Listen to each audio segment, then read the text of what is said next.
राजकारणात मिनल खतगावकरांची एंट्री, महायुतीत वाढले टेन्शन। नमस्कार नांदेडकर मेस विषय चॅनलवरती पाहूया सविस्तर वृत्त। जिल्ह्यातील मुरब्बी आणि अतिशय धूर्त राजकारणी व्यक्तिमत्व म्हणून ओळख असलेले भास्करराव खतगावकर यांची नजर आता नायगाव विधानसभा मतदारसंघावर पडली आहे।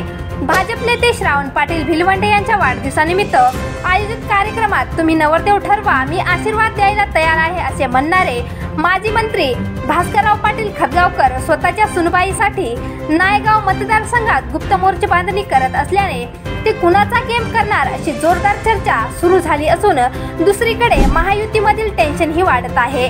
तसेच जिल्ह्यातील सर्वच मतदारसंघात उमेदवार फिक्स असल्याने तुलनेत सोपा वाटणारा मतदारसंघ नायगाव दिसत आहे, पण तेथे अगोदरच भावी आमदारांची मोठी संख्या असल्याने या सर्वांवर खतगावकर कशी मात करणार ते पाहणेही औत्सुक्याचे ठरणार आहे।